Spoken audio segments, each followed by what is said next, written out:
Այո, եւ ոչ նախագիծը շարունակում է իր աշխատանքը ուղիղ եթերում 12 օր շարունակ մեր խմբերի մասնակիցները շրջում են Հայաստանի տարբեր բնակավայրերով եւ ներկայացնում սահմանադրության նախագիծը։ Հաղպատը 28-րդ համայնքն է։ Իդեպ այսօր մենք տեղեկացանք, որ կյանքից հեռացել է 87 տարեկան հասակում ԽՍՀՄ ժողովրդական արտիստ Սիրված դերասանուհի Վարդուհի Վարդերեսյանը։ Եվ մենք մեր ցավակցությունն ենք հայտնում այդ կապակցությամբ։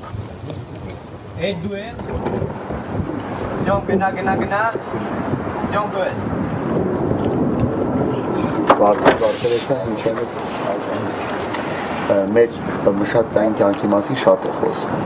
ընդհանրապես արժեքների անկման, կատարելատիպերի ոչնչացման եւ այլն, օրինակ ընկեր ունեմ, ընկերներից մեկն կարծիքին է, որ երգերից մեկն է մեր ժողովրդի տարբեր հատվածների նոր հնարավոր հայրենադարձության ճանապարհով միախառնումն է, որը կարող է մշակութային նոր երանգ տալ։ Վարդուհի Վարդերեսյանը մեր մշակութային համալիրի գործիչներից էր, որ ծնված լինելով Հայաստանից դուրս հայրենադարձության արդյունքում 46 թվականին գալով Երևան եւ ոչ միայն ինքը, էլի շատ էր։ Ոնց որ նոր մշակութային շնչառություն հաղորդեցին էլի հայ մշակույթի եւ ինքը արդեն 50-60-ական թվականների 70-ական զարգացում ապրեց։ Իրականում ցավալի լուր է եւ կարծում եմ, որ ասենք իր Ջոնից սկսած մինչև մյուս կերպարները մեզ Շիրվանզադեի պատկամանի Մարգարիտը։ Ես Ջոնին եմ հիշում, որովհետև այդ դերակատարումը ինձ համար ուղղակի ցնցող էր։ Հետաքրքիր շատ բացահայտում Վարդերեսյանի կապված մի քանի առիթներ եմ ունեցել հետաշփոթել։ Դրանցից մեկը այն էր, որ Վազգեն Վեհափառը իր ուսուցիչն է եղել Ռումինիայում եւ երբ որ ես լրագրող էի, գտել էի իրենց դասարանցիներին, ում որ դասավանդել էր Վազգեն Վեհափառը, մեկն էլ մեր ազգականներից էր, այդպես բացահայտվեց այդ իրականությունը եւ մենք իրենց իր դասարանցիներով, որոնք արդեն տարիքով մարդիկ էին բավականին, այցելություն գնացինք Վեհափառին, այցելության գնացինք եւ իրենք երգում էին Վարդուհի Վարդերեսյանը եւ մյուս իրենց դասարանցիները Ռումինիայից եկած Վեհափառի հետ երգում էին այն երգերը, որ դպրոցական ուսանելու տարիներին իրենք երգել են, դա ինձ միշտ հիշում եմ այդ դեպքը, այդ հանդիպումը, որովհետև ես միշտ կերազեմ, որ ուսուցչի եւ աշակերտների հանդիպումը կամ շփումները հենց այդպեսին լինեն։ Դա մի հետաքրքիր սերունդ է եւ շատ ճիշտ է ասում Սամյան, որ եկան եւ մշակույթ փոխեցին այդ սովետ միության, սովետական Հայաստանում, ինչպես Փափազյանը եկան եւ մշակույթ փոխեցին մեր մշակույթի ձևը փոխեցին, տեսակը փոխեցին, ավելի ճիշտ հունի վրա դրեցին եւ լավ կլիներ որ դա շարունակվեր։ Ցավոք, ինչի մասին այսօր ես չեմ կարող այդպես վստահաբար պնդել, որ դա շարունակվեց։ Ինձ նույնն է նաեւ, ասենք, իսկապես մեծ գործ է, բայց նույնն է շատ հաճախ որոշ մարդիկ ասում են քաղաքական իրավիճակից երկեր փնտրելու մասին։ Այսինքն մի կողմից մենք ունենք ժողովուրդ 10 միլիոնանոց, որոնց մեծամասնության համար Հայաստանի ճակատագիրը կարևոր հարց է, այսինքն անուշադիր չեն, բայց միևնույն ժամանակ այնպես չի, որ իրենց միտքը ծառայեցվում է այս կամ այն ձևով Հայաստանի հզորացման գաղափարներին եւ նաեւ ես շատ մարդկանց գիտեմ, ովքեր են կարծիքին են, որ ելքը նաեւ Սփյուռքի մեր հայրենակիցների ինչ որ ձևով ներգրավումն է նոր էլիտայի ձևավորման համար, էլի, այսինքն բացերը պետք է լրացվեն, էլի, ժամանակակից տեղեկատվական տեխնոլոգիաներում այսօր մշակութային այդ խնդիրը չկա, աշխարհօգրացել է, դու ինֆորմացիոն ես նաև Սփյուռքում եղած նման շարժեր, այստեղ խնդիր ուրիշ է, որ ավելի Հայաստանակենտրոն դարձվի, այսինքն այդ մարդկանց կապվածությունը Հայաստան, որ ամեն ինչ ծառայում է դեպի երկիր։ Այս տեղապետության։ Բայց եթե Սփյուռքի մասին ենք խոսում, այսօր տխուր եւ ցավալի մի իրականություն կա, որովհետեւ մեր հայկական Սփյուռքը այսօր բազմաթիվ դեֆորմացիաների է ենթարկվել եւ ինքը միատարր չէ, ինչպես ասենք 20-30 տարի առաջ, նույնիսկ 15 տարի առաջ շատ է փոխվել, որովհետեւ այնտեղ կան հենց Սփյուռքում ծնված մեծացած արտագաղթի, այսինքն ցեղասպանության հետևանքով այնտեղ հայտնված եւ կայացած մարդիկ, այո, շերտերը շատ են։ Եվ կան նաեւ վերջին տարիներին մեկնածներ եւ դրանց այդ երկու շերտերի մտքերը եւ պատկերացումները այսօրվա Հայաստանի մասին էականորեն տարբերվում են։ Այդ շերտավորումը Սփյուռքի մեզ համար կարող է նաեւ վտանգավոր լինել։ Ես երևի մենք պիտի հասնենք առաջին հերթին նրան, որ Սփյուռքը ինքը դառնա նորից միատարր։ Հետո մտածենք Սփյուռքի վերաբերմունքը Հայաստանի հանդեպ ինչպես փոխել։ Պետության փիլիսոփայության խնդիրներ կա։ Եթե պետության փիլիսոփայությունը համազգային շահին ծառայելն է, ոչ միայն Հայաստանի Հանրապետության բնակչության, այդ խնդիրը մասամբ լուծում ենք, բայց այսօր այդ բախումը կա եւ անկախ անձերից Սփյուռքը մենք անկախության օրոք դիտարկել ենք որպես ֆինանսական աղբյուր միայն եւ Սփյուռքահայերի հետ գոնե շփումները, ասենք Սփյուռքահայ էլիտայի հետ շփումները ինձ մի բան են ցույց տվել, որ այդ մարդիկ հոգնել են այդ դերից եւ ճիշտ ասեց Վան Ֆարմանյանը, որ պետք է իրենց ներգրավենք ոչ միայն մշակութային, այլ օրինակ մենք կրթական շատ լուրջ գիգանտներ ունենք, որոնք կարող են գալ այստեղ իրենց փորձով կիսվել մեզ հետ նոր սերնդին դաստիարակել, մենք բժշկության ոլորտում ժամանակակից տեխնոլոգիա, ցանկացած գիտության, տեխնոլոգիայի իհարկե, բայց դրա նշանները կան սկզբնական նախագահի տարբերակը դե պետք է ուղիղ փիլիսոփայությունը վտանգավոր ֆորում կողմից էլ շատ մեծ անվստահություն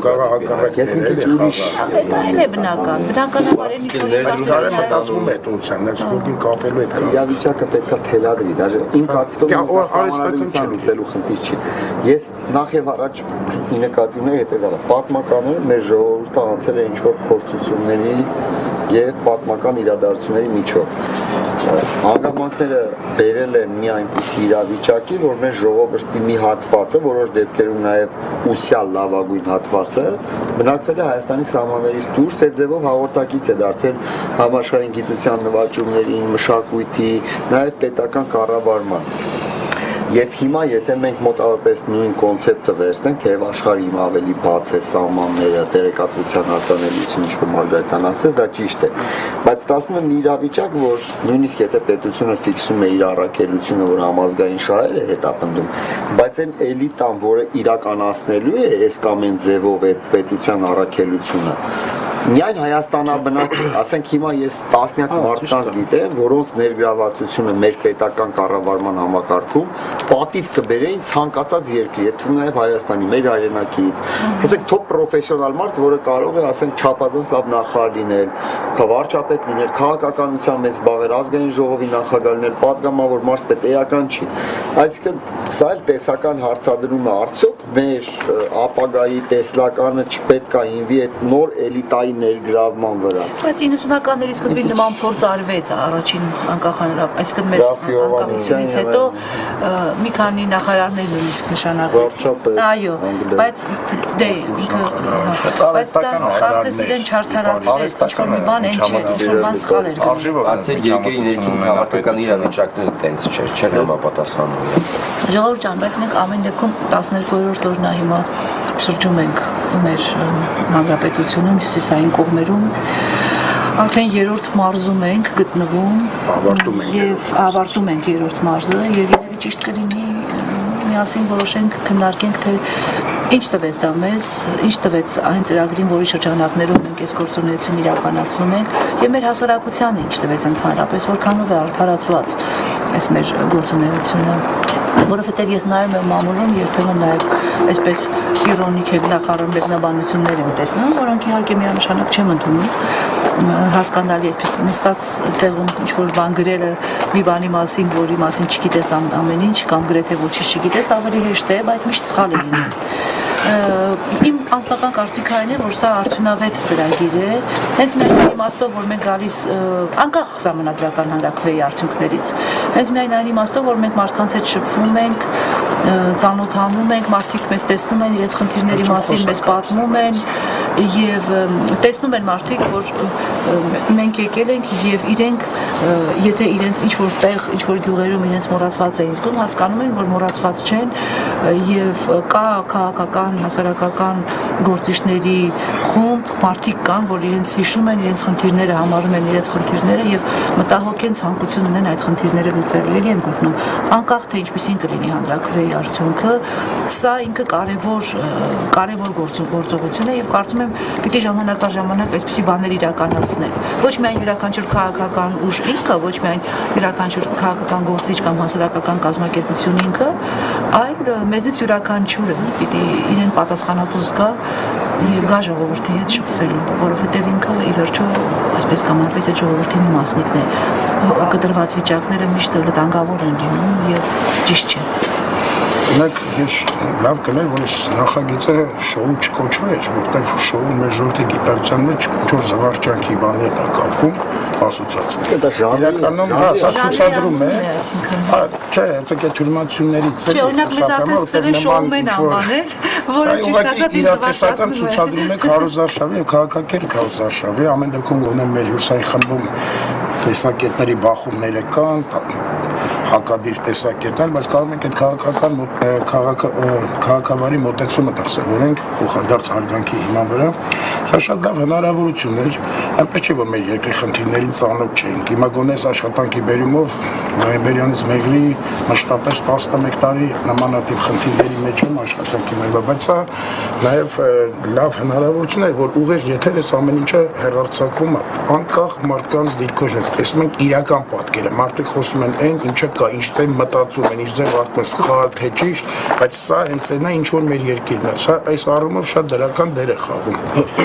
Եվ մեր գործունեությունը անկախ սահմանադրական հանրաքվեի արդյունքներից սա շատ կարևոր է, որ կարողանում ենք մեր խոսքը հասնել, որտեղ ամենավատը, երբ որ հանրությունը օտարված է, ինքը process-ների մեջ չի, ինքը տեղեկացված չի, եւ այո ասելու դեպքում, ոչ ասելու դեպքում, այսինքն մարդը ոչ չասի չարությունից, իր նեղվածությունից զենելով, միա գիտակցի ինչի համար է, որ նույնը այոն ոչ թե ստորաքաշության, ինչ որ մեկին ենթարկվել, բան, այլ հասկանա ինչի համար է ասում։ Այդ կարևոր է, որ մենք զգանք, որ մեր հանրությունը թող սխալ որոշում կայացնի, անգամ հասկանում եք, բայց ինքը զգա, որ ինքն է կայացնող է, որտեղ այդ սխալները միջա թույլ չտա, չի գա ճիշտ ճանապարհ, բայց երբ որ ամեն ինչում իրան օտարված է զգում, խորտացած կտրված, սա բերում հանգեցնում է այն իրավիճակին, ինչը որ մենք այսօր ունենք երկրում։ Օրեք։ Ինչ ասեմ, երկու խոսք ասեի Վարդան Վարդանյանի հետ կապված, մեծ ցավ է, որ մտավորական են գործել։ Շատ քիչ ռեսուրս ունենք այդ առումով։ Չնայած ցանկացած քաղաքացի էլ շատ կարևոր է, բայց մտավոր զանգվածից որ մի հոգի պակասում է։ Դժվար է տանել իրար։ Ինչ վերաբերում է հաղորդաշարը հնարավորություն է մեր կարծիքները փոխանցելու մեր հայրենակիցներին, մեր քաղաքացիներին, իմ պարագայում շատ հետաքրքիր է, որ ես կոնկրետ ավելի շատ հանդիպեցի հայոյի ու չկողմնորոշված մարդկանց հետ ու իմ կարծիքը մեր քաղաքական թիմի կարծիքները կայացրեցի, որի համար շնորհակալ եմ Կարեն Քոչարյանից։ Նաև ձեր հետ ծանոթացա ու արդեն 12 օր է միասին ապրում ենք, կարելի ասել։ Առավոտից եկնում իրար հետ ենք խոսում ենք, բանավիճում ենք, նույնիսկ կռվում ենք իրար հետ։ Կյանքա, որը ոչ միայն էս ուղիղ եթերում է տեղի ունենում, այլ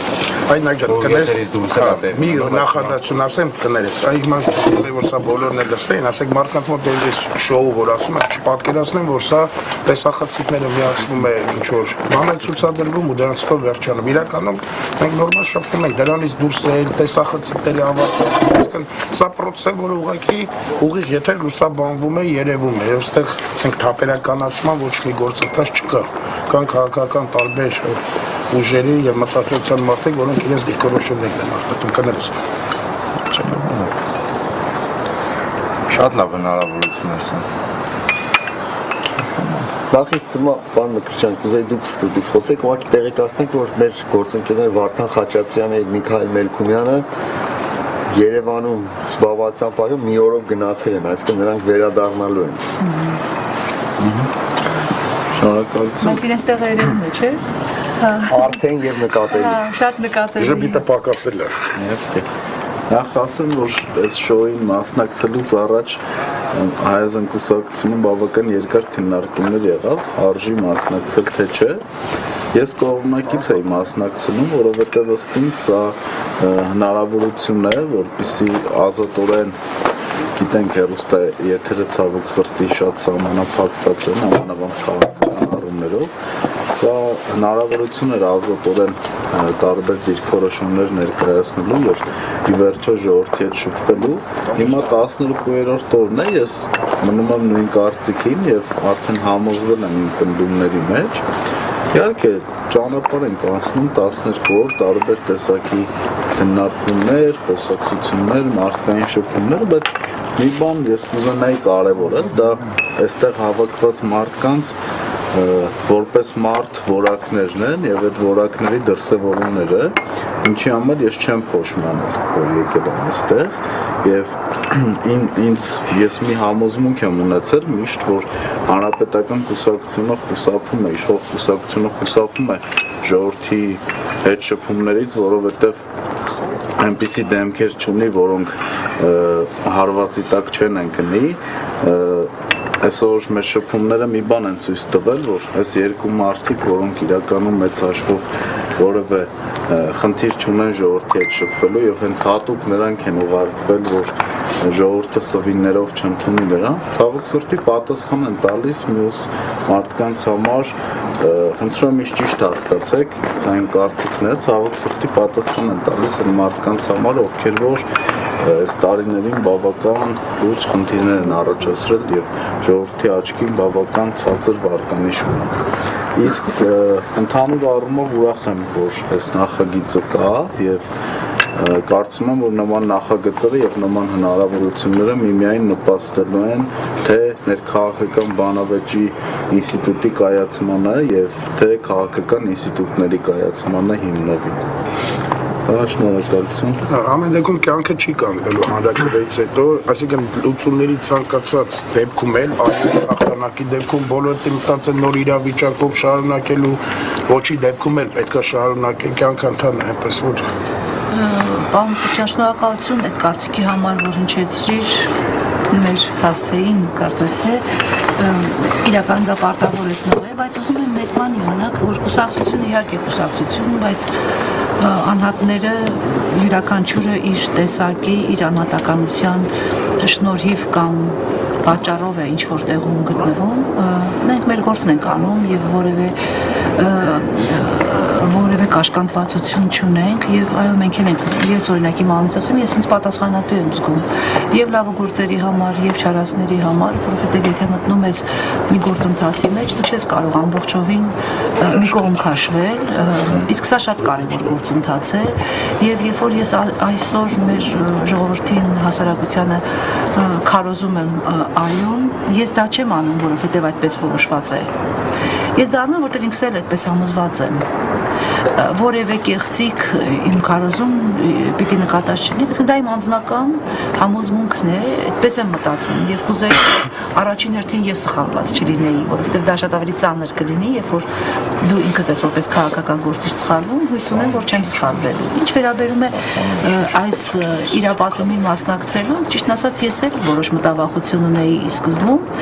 եւ առաջին օրերին պիտի նկատած լինեք, որ երբ որ տեսա ձեզ երիտասարդներից մի քիչ մոլորվեցի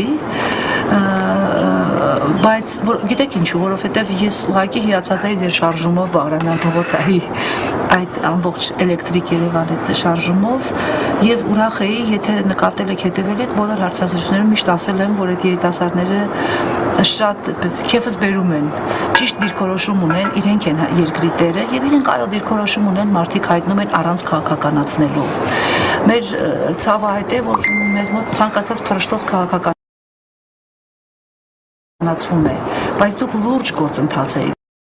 Եվ այդ գործընթացում դուք որևէ քաղաքական վիրավորանք կամ մեղադրանք չէիք հնչեցնում, դուք ճիշտ ձեր խնդիրը դրել էիք եւ գնում եք այդ խնդրի լուծմանը։ Սա շատ գովելի է, իհարկե ցանկացած քաղաքական գործընթաց ծագում է ինչ որ մի, այսինքն հայոց համազգային շարժումը Նաիրիտի, եթե հիշում եք, հենց տնտեսական գործընթացներից սկսեց, հարցը դա չի։ Բայց ինձ դուր է գալիս որ մեր երիտասարդները եւ դուք եւ Նարեկ Այվազյան, եւ Արտյոմը եւ էլի ուրիշ երիտասարդներ ձեր գործընկերները ունեն գիտակցություն, քաղաքացիական դիրքորոշում ունեն, դա շատ կարեւոր է, դա է երկրի ապագան։ Մենք այսօր բնականաբար ավելի մեծահասակներս բնականաբար կունենանք սխալներ, կունենանք ինչ-որ հարցեր, որ այնպես չենք անի կամ մեզ կթվանում ենք այնպես ինչպես որ պիտի անենք, բայց եւ ես ուրախ եմ, որ երիտասարդները այսօր Հայաստանի ապագայի համար մի կողմ քաշված չեն վերցնում ճամպրուկը ու չեն գնում, մնում են տեր են երկրին, դա ինձ ոգևորում է եւ ձեր մասնակցությունն էլ է ինձ ոգևորում, որովհետեւ իհարկե որոշակի կներեք, որ ասում եմ քաղաքական փորձառության պակաս կա, բայց դա շտկվելու է ժամանակի ընթացքում, որովհետեւ ամեն ինչ միանգամից չի լինում, բայց հենց ձեր քաղաքացիական դիրքորոշումը ուղղակի շատ գովելի է, ես այսպես շնորհակալություն եմ հայտնում, որ դուք տեսակ ունեք։ Այդ դրա համար կարևոր է, որ այսօր մեր երիտասարդությունը ունենա այդ տեսակը։ Ես իմ կարծիքը ներկայացնեմ երկու բառով։ Իհարկե ցանկացած նոր նախաձեռնություն չի կարող միանգամից լինել այնպիսին, որ բավարարի բոլորին։ Այդպես չի լինի կյանքում եւ բնականաբար այս նախաձեռնությունները, որ Կարեն Քոչարյանը հանդես եկավ, ի սկզբանե պարզ էր, որ շատերի համար բնական է դառնալու է միտումնավոր կամ օբյեկտիվ քննադատության առարկա եւ այս ամենը իսկապես օրինաչափ է։ Այլ բան է, որ մենք տեղի անտեղի շատ հաճախ արձանագրում ենք, որ երկրում քաղաքական մշակույթի փոփոխության անհրաժեշտություն կա։ Երբ որ մենք ասում ենք քաղաքական մշակույթի փոփոխություն, շատ ընդդիմախոսներ սա մեկնաբանում են այնպես, ինչպես իրենք են ուզում, ներկայացնելով, որ փոփոխությունը չի ենթադրում, որ իշխանություններին սուր հարցեր չեն տրվում կամ ընդդիմությանը սուր հարցեր չեն տրվում։ Բայց մեր պատմության այս կարճ ժամանակահատվածի փորձը գոնե մեզ հուշում է հետևյալը, որ դիմացինին քաղաքականապես ոչնչացնելու ճանապարհը, այսինքն բարոյապես, քաղաքականապես, անդառնալի կամ շատ ծանր հարված հասնելու անձնական վիրավորանքների ճանապարհով միշտ չէ, որ տանում է այն հանգրվանին, որի սկզբանե մարդ կամ քաղաքական ուժը ցանկություն է ունեցել եւ դրա ձախողման տասնյակ օրինակներ մեր այս 25 տարվա պատմությունը գիտի։ Մեր հասարակություններ շատ լավ գիտի, մենք ունեցել ենք շատ գործիչներ, ովքեր ամենավերջին հայոյախոսություններով բնութագրել են մեկ մարդու եւ հետո փոխել սեփական կարծիքը նույն անձի վերաբերյալ։ Սրանք իհարկե մասնավոր դեպքեր են, բայց ընդհանուր առմամբ երկրում քանի դեռ չի հաստատվել այնպիսի խաղի կանոն, որտեղ իշխանություն, ընդդիմություն հարաբերությունները նախ եւ առաջ դրանք կյանքի եւ մահվան խնդիրներ չեն, որտեղ իշխանությունը ամեն կերպ պետք է ձգտի կարճած մնալ եւ պահել իշխանությունը, ընդդիմությունն էլ չգիտես որտեղից եկած իներցիայով մտածում է, որ որքան սուր վիրավորական քննադատություն հնչեցնի տվյալ ժամանակաշրջանի իշխանության համար, այնքան հասարակությունը պետք է հավատա նրա անդիմադիր լինելուն, հետեւաբար նաեւ աջակցի ընտրությունների ժամանակ։ Ես այդ առումով մեր շրջագայության այս 10 քանի օրերի ընթացքում իմ քաղաց ամենամեծ դասը, որ ես կարող եմ արձանագրել, հետեւյալն է, որ առաջին անգամ երկրում տեղի ունենում ընտրական գործընթաց անկախությունից ի վեր, որի պայմաններում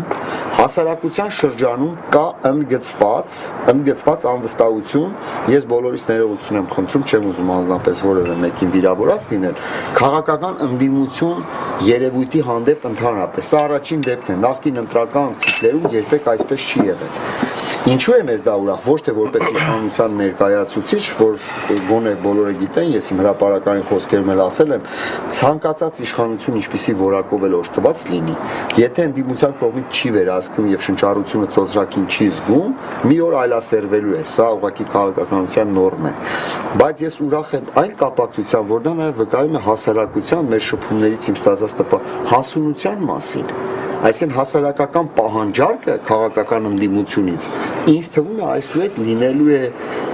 այլ, քան եղել է մինչ օրս եւ պարզ հայոյախոսությունները, չգիտեմ, վիրավորանքները, սուր հռետորաբանությունը թեև կարող են լինել ականջի համար հաճելի, բայց որոշում կայացնելու համար ոչ բավարար։ Եվ այս կարևոր առանձնահատկությունը պետք է արձանագրել։ Երկրորդը այն է, որ գիտեք,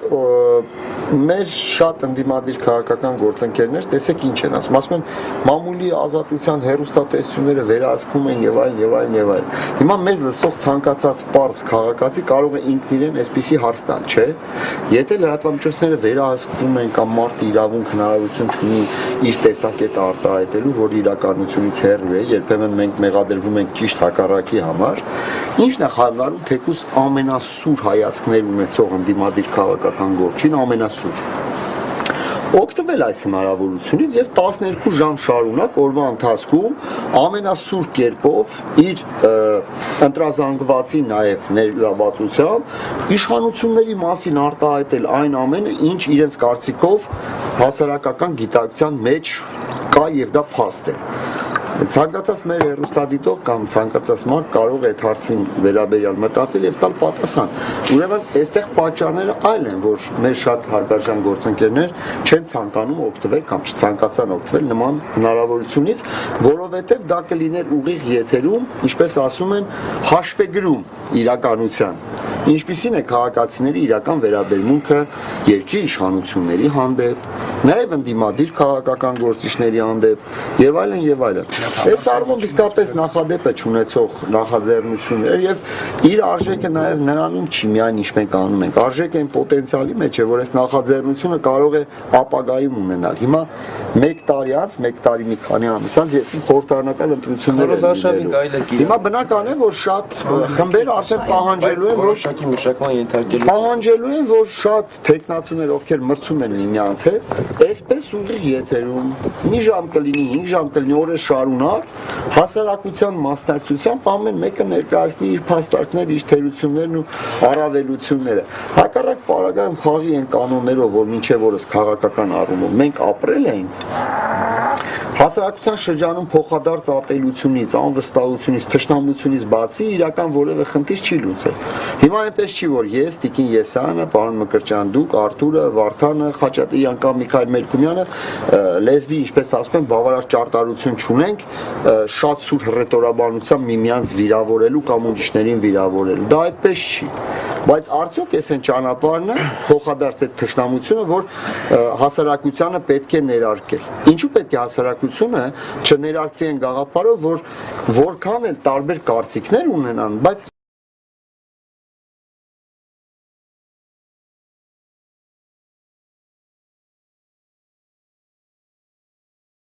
իշխանության խնդիրը կյանքի մահվան խնդիր չէ, որ միմյանց ատեն, միմյանց հասեին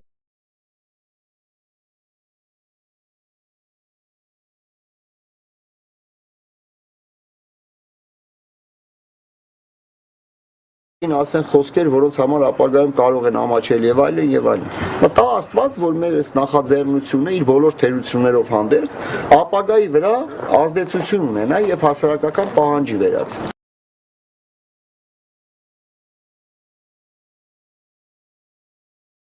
Այո, դուք շատ լուրջ հարց եք բարձրացնում բրջագույն քաղաքական գործընթացների կայացման համար։ Այնպես չի, որ ես մեր ներկայացրած ուժը ինչ որ կերպ մերժում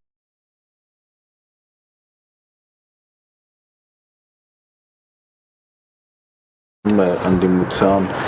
թերի լինելը եւ վստահության պակասը, ասեմ ավելին, մեզ համար գերխնդիր է ընդդիմության սերնդափոխությունը եւ ընդդիմությունափոխությունը ընդհանրապես գաղափարական առումով։ Սակայն եթե դիտարկում ենք ընդդիմության եւ իշխանության հանդեպ ժողովրդի անվստահությունները, վստահաբար կարող ենք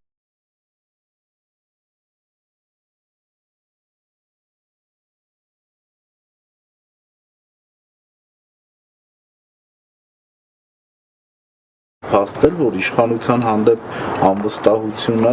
ունի կոնկրետ պատճառներ, որոնց հետևանքով տուժում է մի ամբողջ պետություն։ Ճիշտ եք ասում։ Այդ առումով ես իմ ելույթներում էլ շատ հաճախ նշել եմ արդարադատության, քաղաքական արդարադատության ինստիտուտի բացակայության մասին, երբ որ օրինակ վարչապետները, նախարարները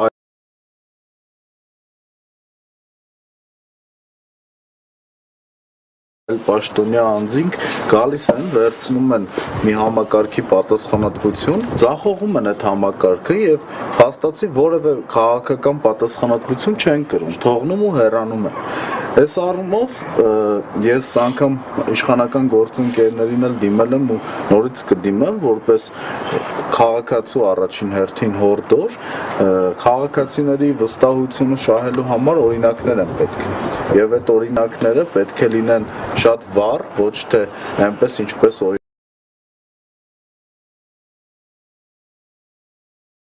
օրինակ մի փոքր քննիչի 30,000 դրամի համար կալանում են, բայց օրինակ դատական համակարգում գիտենք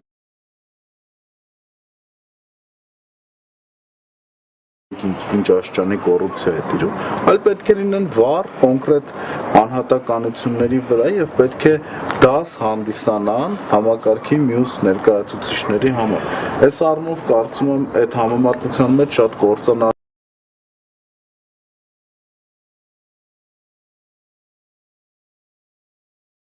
է իշխանության հանդեպ անվստահությունը եւ հետևանքները կրում ենք ցավոք սրտի բոլորս միասին։ Տես Արեն ջան, ես երբ որ ընդդիմության հանդեպ անվստահությունը խնդիրը դրեցի, անկեղծ եմ ասում, որևէ չարախնդում դրա տակ կամ հեգնանք չկա, որովհետև ցանկացած երկրում, առավել ևս Հայաստանում, 90-ականներից սա ցանկացած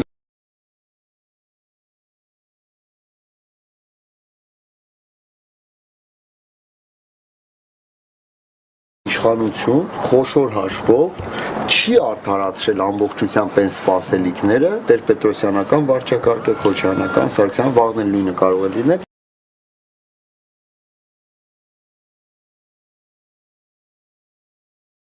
Ինչ ունեցել է հասարակությունը ամբողջությամբ։ Բնական է, այստեղ կան եւ օբյեկտիվ պատճառներ, եւ բաներ, որոնք կապված են իշխանության վարած քաղաքականությամբ կամ մարդկանց առանձին որակներին, որպես պատգամավոր, չգիտեմ, մյուսի որպես նախարար։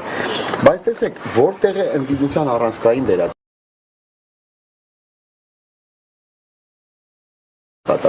Սա ես չեմ ասում, սա դասագրքային նորմ է։ Եթե մենք պատկերացնենք, որ մի օդանավով բոլորս գնում ենք, իշխանությանը հանձնված է օդանավի ղեկը, դա այդպես է, բայց ընդդիմությունը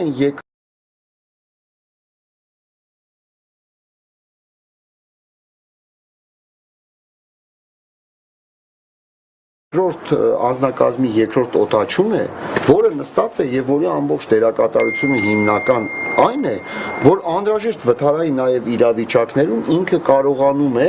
օգնել, այսինքն պահել, հեռու պահել օդանավը վթարից։ Եվ երբ որ հասարակությունը, այսինքն ուղևորը, որը նստած է օդանավում,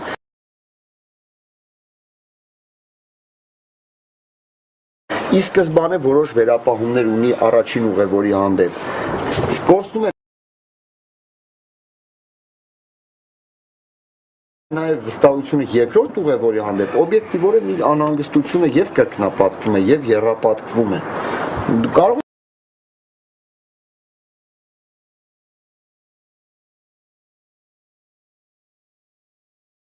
ենք ասել, որ այս անվստահությունը փոխադարձ միմյանցով պայմանավորված է եւ այլն, բայց այսքան 12 կարծիքն ենք ներկայացնում, որ նաև իրավիճակի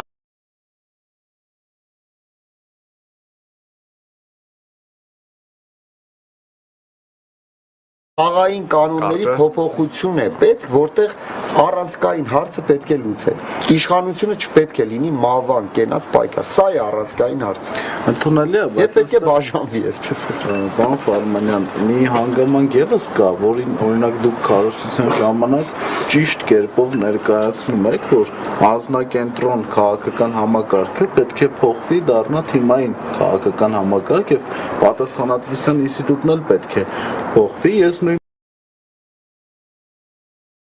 նույնպես այդ կարծիքին եմ, իմ ներկայացրած քաղաքական ուժը նույնպես այդ կարծիքին է եւ այդ առումով շատ օբյեկտիվ հանգամանք է նաեւ ընդդիմության այս վիճակը, որովհետեւ մենք անկախության օրվանից ունեցել ենք ճիշտ փաստաթղթ։ Ունեցել ենք անձնակենտրոն ընդդիմություններ, իսկ այսօր անձնակենտրոն ընդդիմությունները էլ չեն աշխատելու։ Ժողովուրդ ջան, չգիտեմ, կարծիք հա, որը գոյություն ունենալ կարա, բայց իմ կարծիքով ընդդիմությունը չվստահելու խնդիր չկա։ Ոնց որ ասենք ժողովրդին չենք վստահում։ Ինչ դուրս կգա դրանից։ Բայց մի նման։ Համանման է։ Բայց ինչ է Շատ համանման է, որտեղ ընդդիմությունը տվյալ պարագային ոչ թե սեփական, չգիտեմ, շահերն է միայն պնդում, որտեղ ընդդիմությունը միատարր չի, չէ՞, ընդդիմությունը բազմազան է։ Ավելի բազմազան է, քան իշխանությունը, իշխանությունը միակենտրոնացված վիճակում է գտնվում։ Իսկ ընդդիմությունը բազմազան է, այդ բազմազանության մեջ չի կարելի ասել, որ ամբողջացնել բոլորին ու ասել, որ բոլորից հիասթափված են ժողովուրդը։ Համակարգի մի մաս է ասում այդ դեպքում։ Հա, հիմա ոնց որ մենք էլ որպես ընդդիմություն ասենք մենք ժողովրդից հիասթափված ենք, ժողովրդին չենք վստահում։ Ինչին կնմանվի դա։ Այստեղ Մեկը կուզենայի անդրադառնալ այս հարցերը կարող ենք քննարկել էլի, բայց կուզեի անդրադառնալ Էլեկտրիկ Երևանին։ Մենք Տիկին Եսյան, այնտեղ ներկայացված հազարավոր երիտասարդներից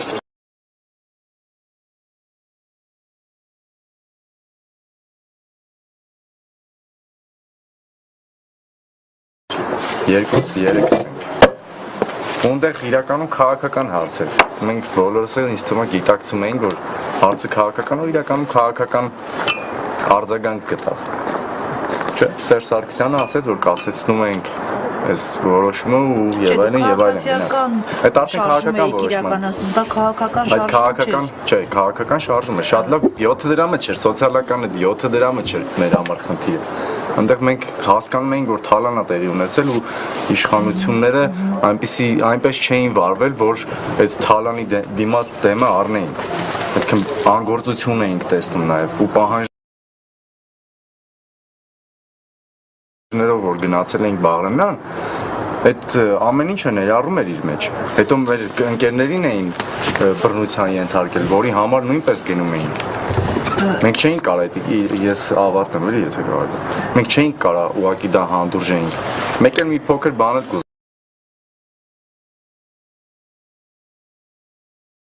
եմ ասեմ, որ մեղադրում են, թե ժողովուրդը փակեց փողոց, իրականում ժողովուրդը չէր փակել, իրականում փակել էին ոստիկանները ճանապարհը։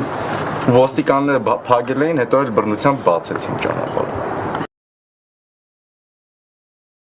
Սա կուզեի ֆիքսեինք։ Մեկ էլ մի բան էլ կարճ, որտեղ տարբեր բաներից ենք խոսում։ Պարոն Ֆարմանյան, ասում եք քաղաքական մշակույթի մասին շատ լավ ասում եք, որ չգիտեմ, չի կարելի անցնել անձնական վիրավորանքների, ոնց որ հանդիմադիր շատ ուժերի ներկայացուցիչներ անում, բայց դուք ինքներդ էլ եք անում։ Հիմա օրինակ ինձ 3 օձոնում վիրավորեցիք։ Մի քանի անգամ դուք էլ Տիկին Եսյանն իշխանության ներկայացուցիչներ եք, ոնց ձեզ վստահեն։ Ես էլ եմ, չէ, ինչքան էլ ընդդիմությունում ես էլ եմ ժողովրդի մի մասնիկը, որը ի վերջո ես էլ ինքը պետք է կողմնորոշվի։ Հիմա ես ձեզ ոնց վստահեմ։ Եթե ընդդիմադիրին եք տենց վերաբերվում, այսինքն քաղաքական հարցեր ենք քննարկում, մեկս մեկին քաղաքականության մեջ մեղադրում ենք դիրքորոշ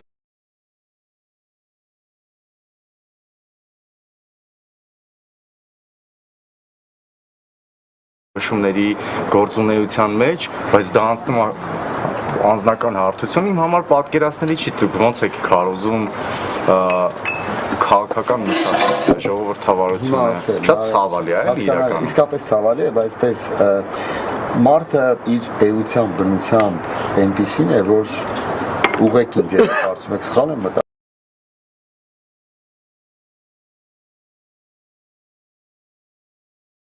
որ ավելի սուր ընկալում է իրեն հասցրած վիրավորանքը, քան իր կողմից այլոց հասցրած վիրավորանքը։ Բոլոր մարդիկ են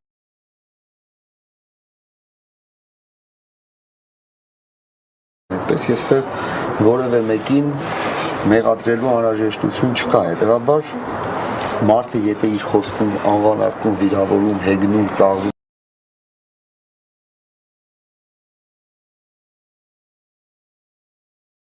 դիմացինին, շատ հաճախ ինքը նույնիսկ չի նկատում, որ ինքը դա արեց, եւ դա մարդը գիտակցում է այն պարագայում, երբ ստանում է պատասխան։ Բայց իսկապես այդ մշակույթի փոփոխության անհրաժեշտություն կա, որովհետեւ մենք եւ ոչ դուք, ոչ ես բարեբախտաբար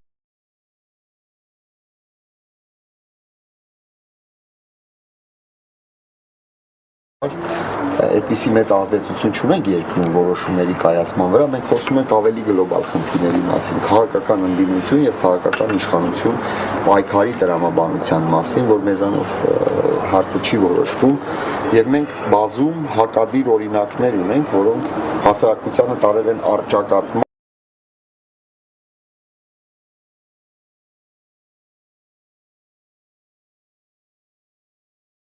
թշնամանքի, գուցե այդտեղ առանձին քաղաքական գործիչներն, ինչպես ասում են, ձեռքերը տակացրել են կրակի վրա, բայց դրանից հասարակական շահը չի ուրեմն հետապնդվել,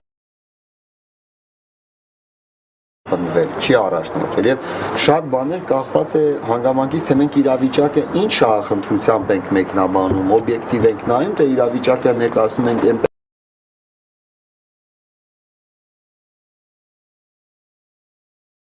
որ ձեռնտու լինի մեր քաղաքական օրակարգը տվյալ պահի հատվածական սիտուացիվ առաջ տանելու համար։ Այս առումով մի հատ անեկդոտ հիշեցի, բայց դուք խոսեք հետո կպատմեմ։ Չէ, ես ուզում եի ընդհանրապես հիշեցնել, որ կա քաղաքական բանավեճի որոշակի մշակույթ։ Եվ այդ մշակույթը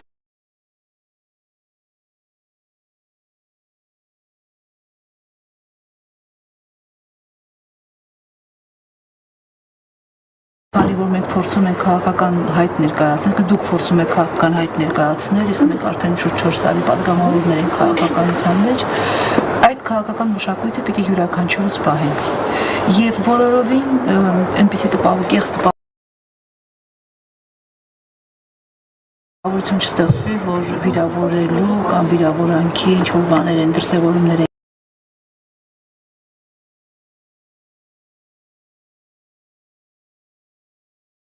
եղել, բայց քաղաքական բանավեճի մեջ, երբ որ մեկը կարծիք է հայտնում եւ մյուսը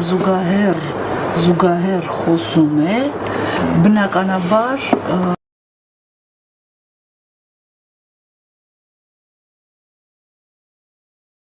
քաղաքականությունը վեր մարդկային բան չէ, շատ համամարտկային գործընթաց է, բնականաբար, երբ որ մեկը անում է մի բան, որը բարեկրթության նորմերից դուրս է, պիտի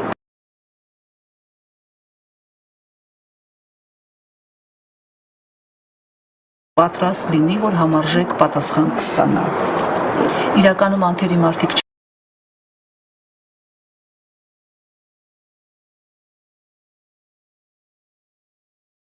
յուրաքանչյուրս էլ թերություններ ունենք, բայց եթե մենք անում ենք մի բան, որը դիմացինին կարող է նեղվածություն պատճառել, մենք պիտի պատրաստ լինենք մեզնից յուրաքանչյուրը, որ դիմացինը կարող է համարժեք գուցե նաև ավելի սուր հակադարձել դրան։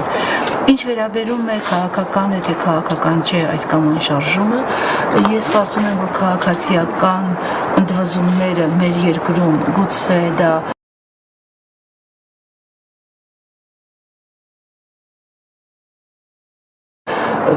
Չգիտեմ պատճառները, ես քննում եմ ինքս ինձ համար քաղաքացիական շարժումները ավելի արդյունավետ են դառնում վերջին շրջանում, քան քաղաքական շարժումները եւ ավելի շուտ են արձագանք ստանում, քան քաղաքական շարժումները, որովհետեւ դուք բոլորը տեսնում եք, որ այս 12 օրը մենք տեսնում ենք, որ բոլոր քաղաքական ուժերը իշխանության թե ընդդիմադիր պիտի շատ լրջորեն վերանայեն իրենց ապրած կյանքը եւ շատ լրջորեն պիտի մտածեն իրենց ապագայի մասին, որովհետև այսօր հիասթափություն կա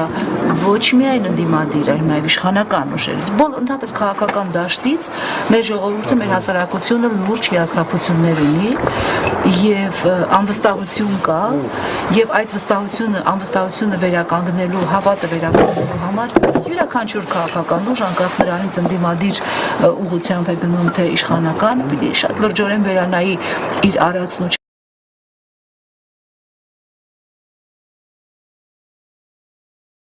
հարացը եւ շատ լրջորեն պիտի մտածի, թե հետագայում ինքը ինչ երեսով պիտի ինչ-որ հայտ ներկայացնի մեր ժողովրդին։ Սա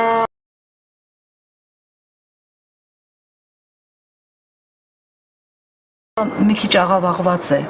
եւ վերադառնալով իմ մտքին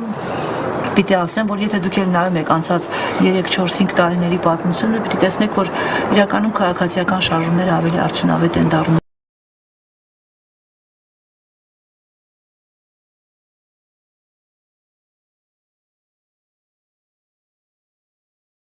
Այսինքն քաղաքացիական հասարակությունը մեզանում ավելի կայացած է փորձում դառնել, այսինքն լուրջ հայտ է ներկայացնում։ Նայեք, քաղաքացիական թե քաղաքական այդ շարժումներում իմ կարծիքով այդ բաժանումը կեղծ է։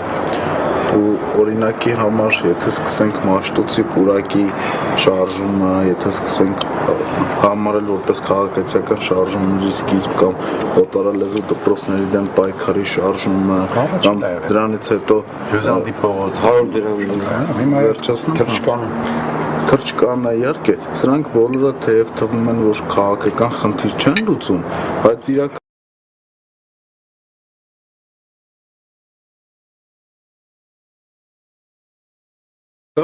հենց մեծագույն քաղաքական խնդիր են լուծում, օրինակ ես որ գնում էի բանի Մաշտոցի պուրակի պաշտպանության համար ակցիաներ շատ ու շատ ընկերների հետ չէի գնում գլխավոր, այսինքն ինձ համար շատ թանկ էր իհարկե այդ պուրակը, բայց իմ գլխավոր խնդիրը հենց այս համակարգի դեմ դրսևորվելն էր, որովհետև ես գիտեի, որ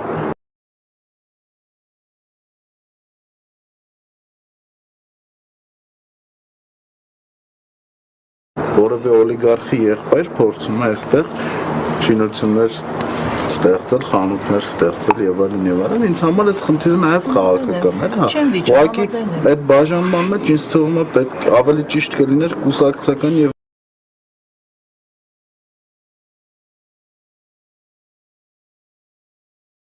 ոչ կուսակցական անվանել, որովհետև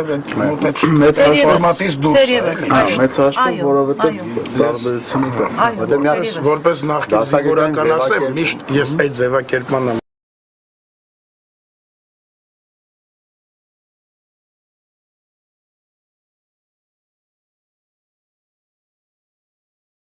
քաղաքացիական շարժումները ավելի մարտավարական խնդիր լուծող են, քաղաքական կուսակցություն, դրանք ռազմավարական ավելի ծրագրային, ավելի Ես ուրիշ ձևակերպում ասեմ, իմ կարծիքով այն ամենը, ինչ ազդում է քաղաքական որոշումների կայացման վրա, ունի քաղաքական բովանդակություն։ Ամբողջ խնդիրը գիտեք չէ, մենք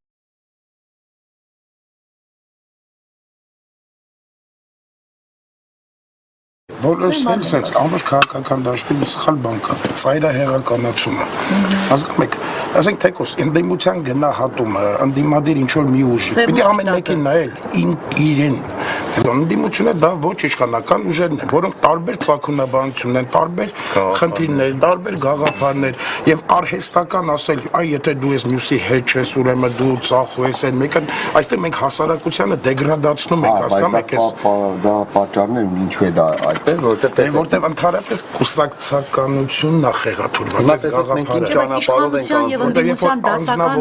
գաղափարը, դասական բանաձևումը կա, չէ՞, իշխանությունն է այն քաղաքական ուժերը, ովքեր այդ պահին երկրի կառավարումն են իրականացնում եւ ընդդիմությունն են այն քաղաքական ուժերը, որոնք այդ կառավարման գործընթացից վերադառնա մի փոքր, չգիտեմ, մենք այդքան սահմանություն չխոսեցինք այս շրջակում, բայց մի փոքր, ասենք երեք ես հանդիպում եմ, տեսեք, սա նորմալ է, որ ոչի դաշտում միասնականություն չկա, որտեղ ամեն քաղաքական ուժ իր մոտեցումը, մեկը կա, որ ծրագրի հետ խնդիր չունի, նախագծի, ուղղակի չի վստահում իշխանության, ասում միջը լավը չես արել, ես չեմ ատում, որ դու լավը կանես։ Այսինքն դա բողոք է արտահայտման ձևը, մեկը կա նախկին իշխանությունը, որ ասում ես լծակները թող մնա, ես այսինքն իր միտումը դա է ամեն մեկը տարբեր է եւ ասել ես մեկն է ճիշտ է, սա ամեն մեկին դինայես դու գտնես։ Հիմա այստեղ խնդիր է, տես առաջանում։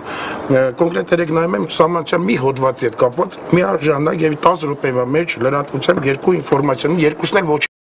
չակապ են։ Մեկը նույն բանի հետ կապված ասում է ես դեմ եմ նրա համար, որովհետև սենց, այն մեկ ասում է դեմ եմ, որովհետև սենց։ Ասենք կապված միասեռական չէ, մեկ ասում է որ հնարավորություն է տալիս, մեկը չէ։ Հիմա այդ քաղաքացին պետք է ընտրությունն անի, իր ընտրությունը արդեն կոնկրետ այդ քաղաքական ուժի դիրքորոշման հետ է կապված լինելու էլի։ Բայց այդտեղ Արտուր ջան, այն ինչ միատեական հանգամանք է, քանի որ ոնց որ բոլորս համաձայն ենք, որ որևէ իշխանություն հասարակական սպասումները անկախության ամբողջությամբ չի իրականացրել, ոչ թե որ վատ իշխանություն է եղել, այլ դա հնարավոր չի օբյեկտիվորեն, հա։ Հասարակությունը սովորաբար, երբ որ ասում են իշխանությունը հստակ է դեմքերով եւ այլն, նույնը ցանկանում է տեսնել ենթագիտակցորեն ընդդիմությունից, այսինքն ցանկանում է բոլոր այն ուժերին, ովքեր իրենց ցայնը ընդդիմադիր պետք է բարձր, տեսնել միասին կոնսոլիդացված եւ այլն։ Սա բնական օրինաչափ սպասում է, բայց ստեղից մի ուրիշ մեծ խնդրեմ կա, որ հասունանում է եւ գուցե մենք պետք է այդ փուլն էլ հաղթահարենք ժամանակի ընթացքում։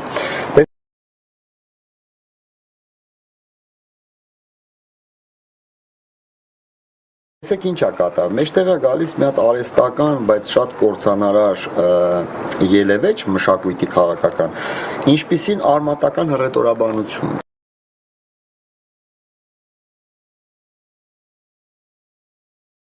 Այսինքն ինչ է ստացվում։ Կան տարբեր պատկերացումներ ունեցող քաղաքական ուժեր։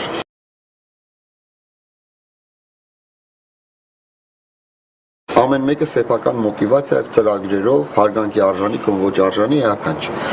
Բայց առաջանում է մրցավազք, ով ավելի սուր հայոյում է տվյալ պահի իշխանություններին, ներկայացնում է դա որպես հայտ,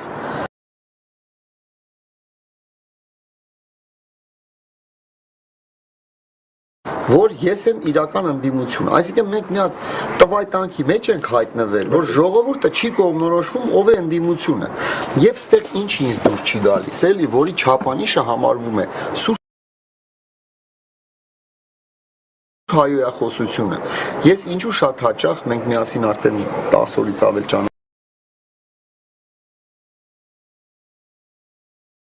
ենք գնում, շատ հարցեր նայում շատ նորմալ, առկա քննադատություններին, իրավիճակի գնահատականներին, բայց բաներ կա, երբ որ դու տեսնում ես, որ զուտ միայն այն պատճառով, որպեսզի հասարակության ընդդիմադիր տրամադրված հատվածի շրջանում աչքում դու երևաս իսկապես որպես սուր ընդդիմադիր, դրա համար պետք է անխնա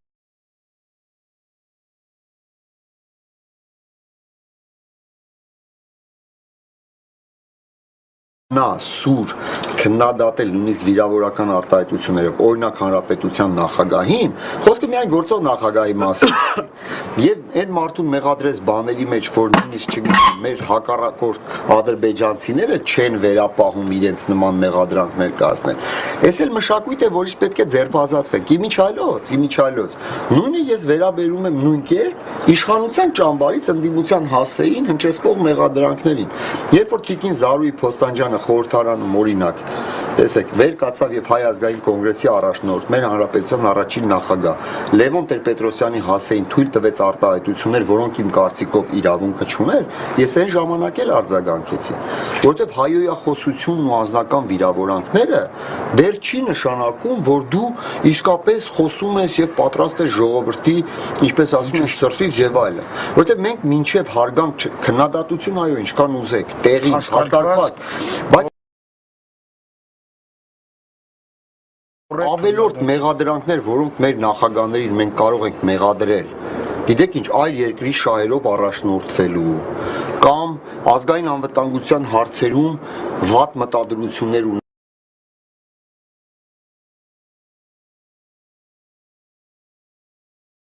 ունենալու մեջ, օրինակ ես համարում եմ, որ որպես ժողովուրդ սա մեզ վայել չի։ Կա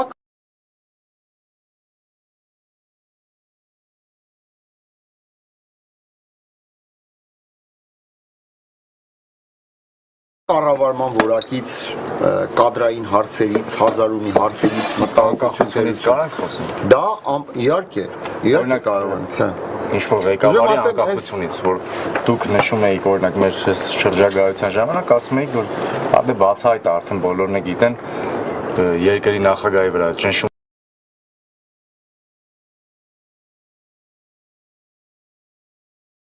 են գործադրել, դրա համար էլ Եվրասիական տնտեսական միություն ենք պատերել։ Գործընկերները սկզբի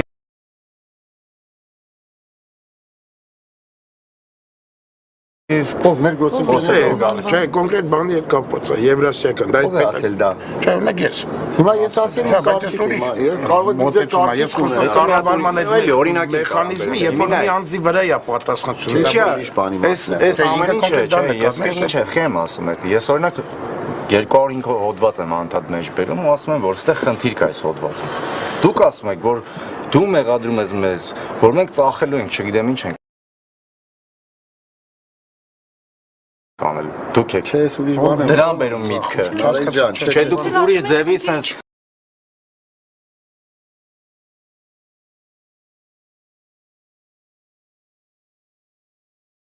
մի կողմից բերում եք ու գալիս է ինչ, գալիս է դառնում անձնական թեմաներ։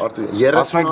դուք նախագահին վիրավորեցիք, մենք էլ քեզ ենք պատասխան։ Նարեկ ջան, 2005 թվականին ես վերջի անգամ եմ խոսում, էլ հաստատ չեմ խոսելու։ Ընդունվել է Սահմանադրության փոփոխությունները։ Այնտեղ այդ անտեր հոդվածում սևով սպիտակի վրա գրած է, որ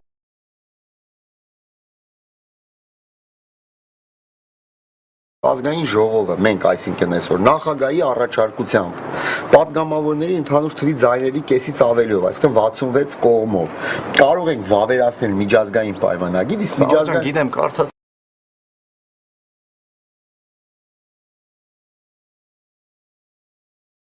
որը տարածքային, այսինքն փոփոխություն ենթադրի։ Սահմանների փոփոխություն ա գրած, իսկ ստեղ տարածք Պետական կառույցներին միանալու եւ ոնց է դա, բայց սա է միջազգային պայմանագրի մասին է գրած, այնտեղ միջազգային պայմանագիր Հայաստան ցանկացած Նարեկ ջան, պետության սահմանները կարող են փոփոխության ենթարկվել, քանի որ մենք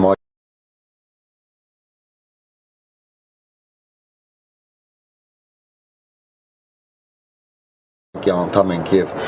մեր պետության տարածքային սահմանները միջազգայինորեն լեգիտիմորեն ճանաչված են մենակ պայմանագրի հիման վրա իսկ ցանկացած պայմանագիր երկու պետությունների միջև իրավական ստատուսով միջազգային պայմանագիր է բայց սա չի էական էլ թեմայի մասին չխոսենք ուզում եմ ուրիշ բան ասել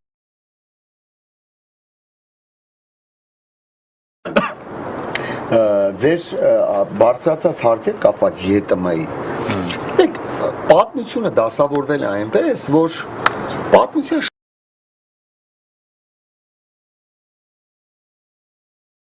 շատ ու շատ հարցեր մնում են կամ արխիվներում, կամ որոշում կայացնողների ուղեղներում եւ իրենց հետ գնում են, ինչպես ասում են, վերին Երուսաղեմ։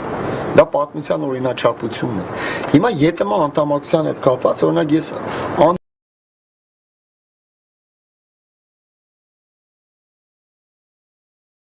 հարկի եմ համարում այն շահարկումները, որոնք կան եւ պատճառաբանվում են նրանով,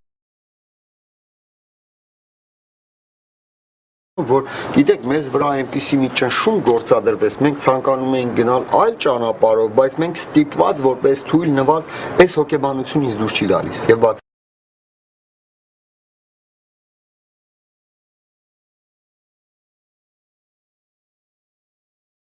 բացատրեմ ինչ, տեսեք Արտուրը իհարկե ճիշտ է, որ ամեն դեպքում որևէ մեկ անձ նման որոշում կայացնելու իրավասություն չպետք է ունենա։ Եվ նոր սահմանադրությունն ասում է այդ հարցերը լուծումը հանրակրվեյով։ Սա ճիշտ է։ Ավարտել միտքս Արմեն ջան։ Բայց այդտեղ ուրիշ բան կա փոփոխությունը։ Քանի տարի է սրա մասին ենք խոսում։ Վերջին անգամ էլ սրա մասին խոսենք փակենք։ Նախագահը սեպտեմբերի 3-ից դեռ ամիսներ առաջ ռուսական վեստի դվածը չիտի հերոստականին տված հարցազրույցում լրագրողի հարցին ի պատասխան դուք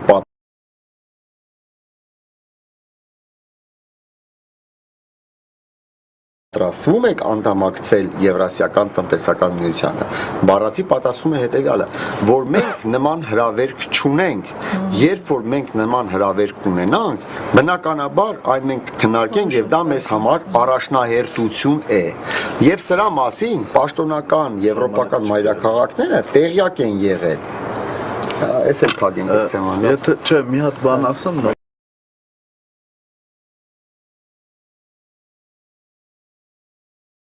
Եթե մենք ճնշումները բացառում ենք, որ ճնշումներ չեն եղել եւ այլն, դեկտեմբերի 2-ին, երբ որ Պուտինը այցով եկավ Հայաստան, մենք ընկերներով կազմակերպել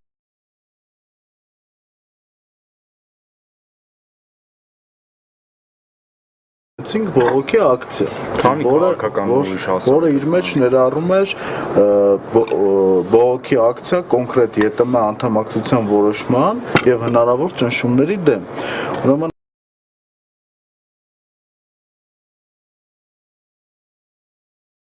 Առավոտյան մեր ընկերների մի ստվար զանգվածի,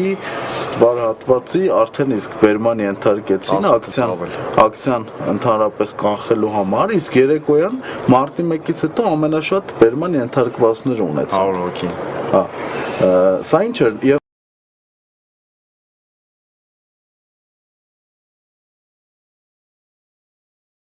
Այդ բերման ենթարկվածները եւ անձամբ իմ աչքի առաջ տեսած այն բռնությունների այն աստիճանը, որը տեղեր ունենում ցուցարարների հանդեպ եւ ոստիկանության այն սարսափազդու կոչերը, չէ, մի հատ հասկացա, լրիվ հասկացա։ Ինձ մի բան էր ընդհանրապես ցույց տալիս, որ սա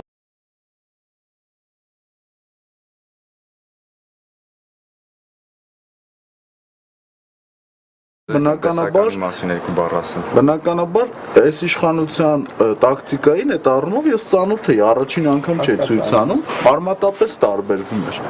Այդ դեպքում ես հիմք չունեմ կասկածել որ հնարավոր ճիշտ հիմք ունեք, բայց տեսեք հարցը ինչ է, քաղաքականության մեջ ցանկացած իշխանություն երբ որ որոշում է կայացնում մեծ քաղաքականության մեջ պարտավոր է լուրջ իշխանությունը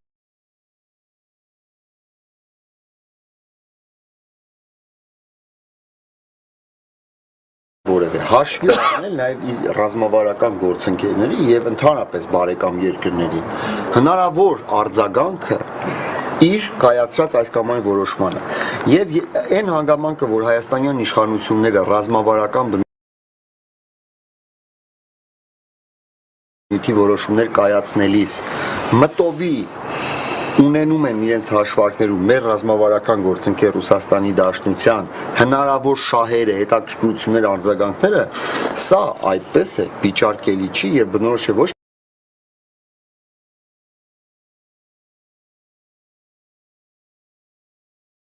այն Հայաստանին, բնորոշ է եւ Ռուսաստանին, եւ Միացյալ Նահանգներին, եւ Ֆրանսիան, եւ բոլոր պետություններին։ Սա մեծ քաղաքականության, ինչպես ասում են, այբուբենն է։ Իսկ ինչ վերաբերում է կոնկրետ դեկտեմբերի 2-ին, իմ տեսակետն է, որ մեր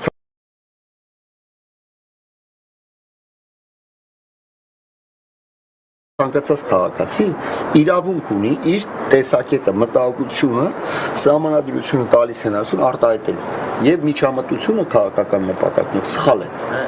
Այլ հարց Արմեն ջան։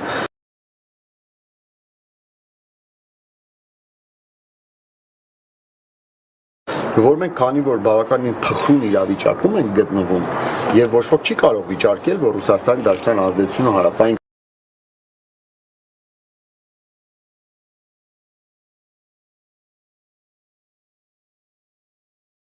Կովկասում ընդհանրապես բավականին ընդգծված է։ Դու, ես, Նարեկը, մեզանից որևէ մեկը ստեղ նստած չեն կարող բացառել, որ ձեր սրտաբուխ պորտկմանը զուգահեռ կարող են լինել նաև շրջանակներ, ովքեր նույն գործընթացներից ունենան լրիվ այլ ակնկալիք իրավապահ մարմինները շատ գեղեցիկ ձևով հսկում են ողջ պրոցեսը ու համոզված ես ասում անհնար է հասկանալի է ինչի համար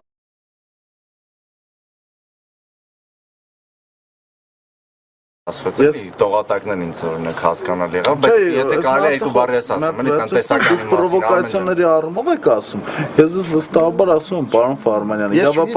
իրավապահ մարմինների երևացող ու չերևացող աշխատանքը ինձ բերել է այն համոզմանը, որ շատ հեշտությամբ ցանկացած նման փորձ կկանխվեր։ Ուղղակի այդ մեծ բլոկ անելը շատ մեծ այդ նույն անվստահության ալիքին են գալու հանգենք, շատ մեծ անվստահության ու դժգոհության ալիք բարձրացրեց։ Ես այսինքն 1000-2000 երիտասարդի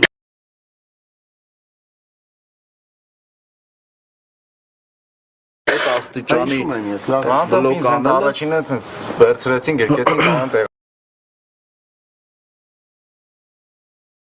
տեղադրեցին մեքենայի մեջ, ասենք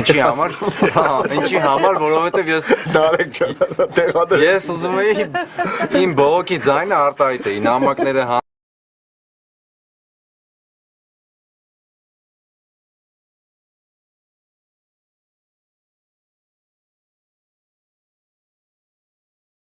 Անձնեինք բոլորս միասին լուրջ եմ ասում, սիրուս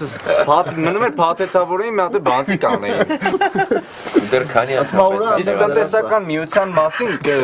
եթե փաստա, հա, իրավունքը կա բնականաբար միջազգային պայմանագրեր կարա կնքի միջազգային երկրներին անդամակցելու ներողություն միջազգային կազմակերպություններին անդամագրվելու մասին այդ ամեն ինչը կա, բայց մենք որդեգրել էինք մեր պետություն որդեգրել էր եվրոպական ընտանիքին ինտեգրվելու հարցը ու մեր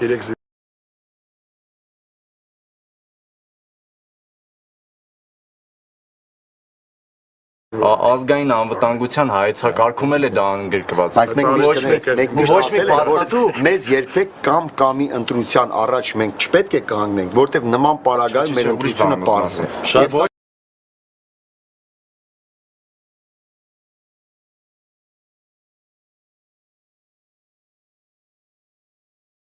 Բայց ներողություն Արմեն ջան, ես քեզ չէի ընդհանրում։ Դուք տեսնեք, որ անհնարին է միայն ոչ ոչով կամ միայն ինչ-որ մերժելով առաջ գնալ։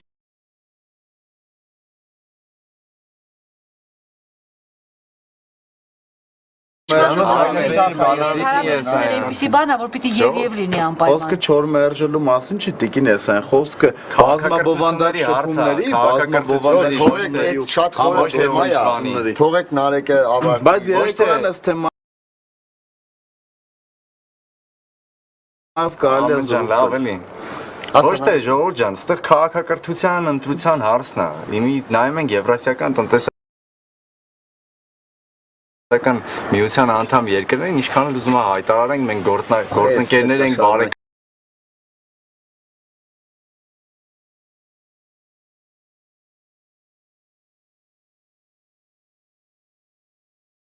երկրների ներողություն էլի քաղաքակրթական ընտրություն չի իմ կարծիքն եմ արտահայտում այսինքն դու մեզ ասես մենք ընտրել ենք ղրղыз բարեկամ ժողովրդի հետ նույն քաղաքակրթական հարթությունում հայտնվելու հեռանկարը ամենայն դեպս մենք այդ միության քաղաքակրթության զարգացումը մեր ղրղыз բարեկամներն են եւ մնացած ժողովուրդներն են հիմա մենք ընտրություն ենք կատարել ճիշտ է անվտանգության նկատառումներից ելնելով այո շատ ճիշտ ասեցիք բայց հենց անվտանգության նկատառումներից ելնելով Ռուսաստանի Դաշնությունը 4 միլիարդից ավել հարցակվողական տիպի զենքավաճառում մեր թշնամի երկիր Ադրբեջանի վրա վատ է անում շատ վատ է անում շատ դրա համար պետք է մենք ձայնը բարձրացնենք սենց ասեմ այդ ամենը ինձ մենք էլ ոնց է տրամադրում երևույթի մեզ չեն տեղադրում այդ ռազմավարության մասով ասացի էլի իրականում ու ասենք իմ համար եվրոպական ինտեգրումը իմ համար ընդունելի է որովհետև այնտեղ ոչ թե ինչ որ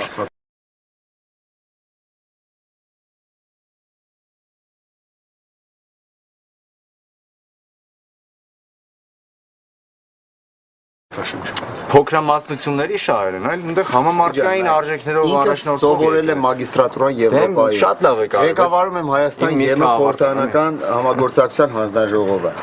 Եվ հաստատ Հայաստանում դժվար է գտնել, ասենք, մի 1000 հոգի, ովքեր իմ չափ Այո, իմ չափ էությամբ կձգտում են, որ մենք ունենանք երկիր, որոնք համապատասխանում են Եվրամիության անդամակցության պատրաստ երկրներին ներկայացվող չափանիշներին։ Բայց դուք լինեք նախագահ Արմեն Մկրտչյանը լինի, Փարգարժան Նիկոլ Փաշինյանը լինի, ով ուզում է լինի, որևէ նախագահ չի կարող անտեսել երկրի անվտանգությանը վերաբերող խնդիրներ։ Իսկ ինչ խնդիր կառաջանար։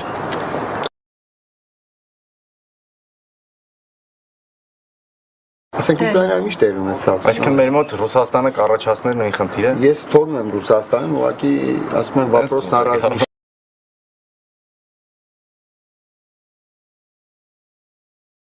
Ուկրաինան կարողացավ, չէ՞, վերջում ինչ-որ կերպ դուրս գալ տարածքային կորուստներով։ Մենք որպես պետություն այդպիսի ցնցում կարող ենք վերապրել։ Ես օրինակ վստահ չեմ։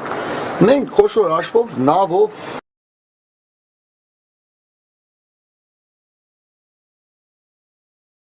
մանյովրներով ինչպես ասում Բայց սկզբից գնում ենք, բայց քաղաքակրթական ընտրություն դա չի եղել։ Մենք եվրոպական քաղաքակրթության ակունքներից ենք, ԵՄ-ի հետ հարաբերությունները, որովհետև մենք առաջնահերթություն եւ շուտով պայմանագրում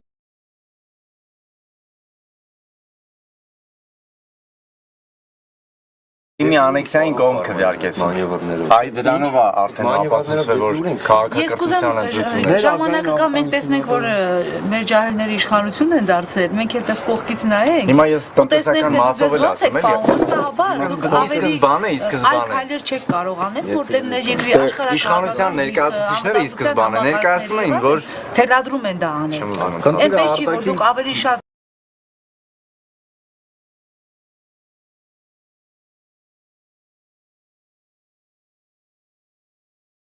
Բայց դուք ձեր իշխանությունը սկզբից ներկայացնում եք, որ տնտեսական միությունը տնտեսական շուկա է բացելու 120 քանի միլիոնանոց։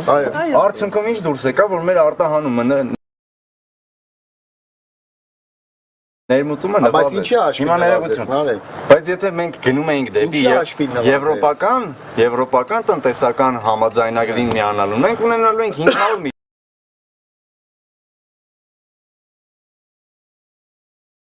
միլիոնանոց ու ավելի բարձր ստանդարտներով բարձր մենք եթերաժամանակ ունենք մի րոպե Կարծիք ուներ արտահայտելու մի րոպե Արմեն ջան հազար ներողություն ես պետք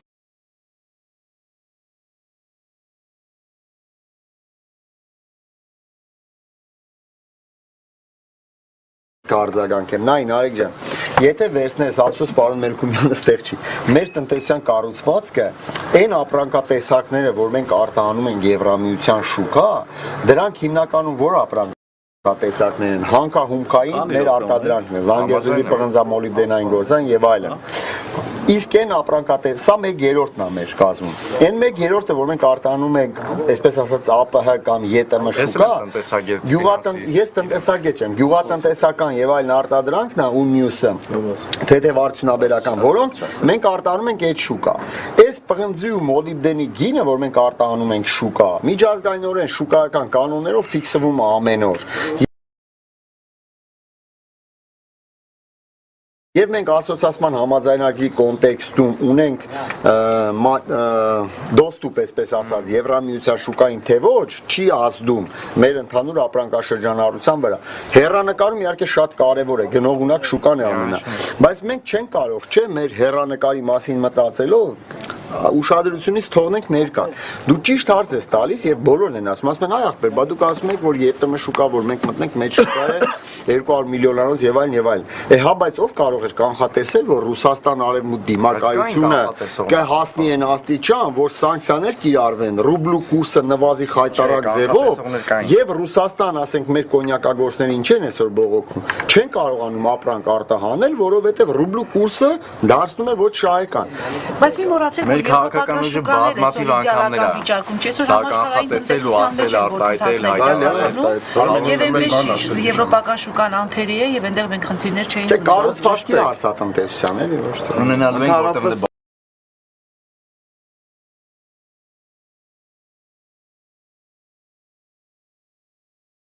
Հարցը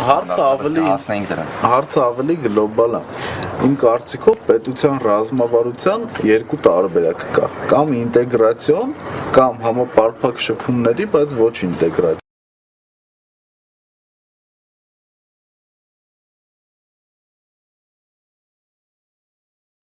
Մեր պետությունը անկախության օրվանից մեր պետությունը անկախության օրը վատ օրինակ է։ Ադրբեջանը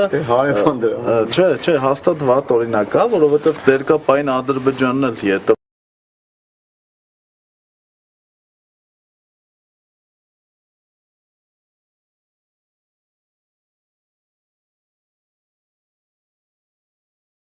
մտնելու ցանկություն ունի, կարծում եմ բոլորի շարքնայտ է, բայց այստեղ խնդիրը ուրիշ բան է, եթե մեր ռազմավարությունը պետական անկախության օրվանից դրված է ինտեգրացիոն գործընթացներով, ակնհայտ էր, որ կամ այս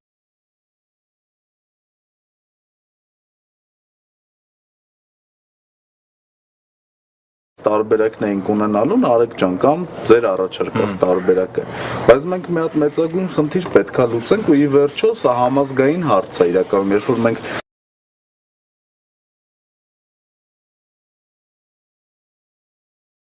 Խոսքի սկզբում խոսում էինք, չէ՞, համազգային նշանակության հարցերի մասին, առաջնահերթը սա է, արդյոք Հայաստանը պետք է շարունակի ինտեգրացիոն գործընթացներով, թե Հայաստանը պետք է վեր կանգնի եւ դադարեցնի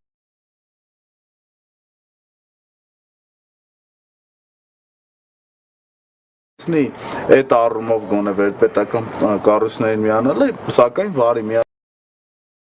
ժամանակ համակողմանի եւ համապարփակ շփումներ։ Տեսական հարցություն ճիշտ հարցադրում է, բայց դու չես կարող վեր կանգնել իրավիճակի թելադրած հանգամանքներից։ Օրինակ, ներկա իրավիճակում, ասենք Հայաստանը ՀԱՊԿ-ի անդամ պետություն է։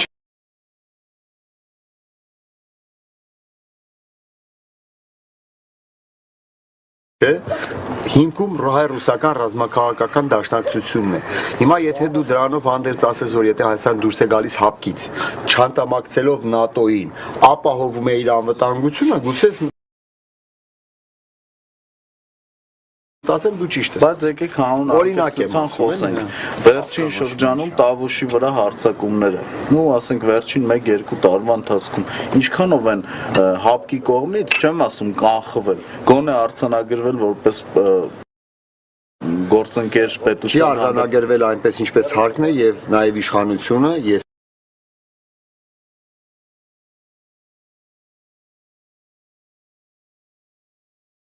ազգային ժողովը այդ մասին բարձրաձայնել է։ Սա ուրիշ հարց է, բայց մենք պետք է պետություն ենք, չէ՞, մենք մեր անվտանգության երաշխիքները պետք է ֆիքսենք։ Ինչպես ենք ապահովում։ Մի ձև է ունենալ զինված ուժեր այնպիսի կամ սպառազինություն, որ որևէ պետություն ռազմական ոտնձգություն երբևէ մտքով չանցնի։ Ցավոք սրտի, ասենք, բանակի թվակազմով, սահմանափակության պայմանավորված, սա մենք չենք կարող անել։ Թուրքիան, ասենք, որպես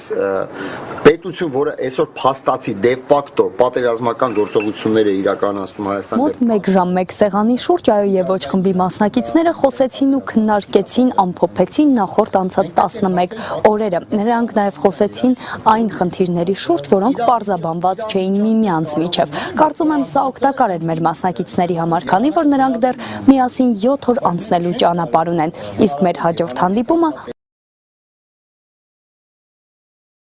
Ախթալայում է։ Հիմա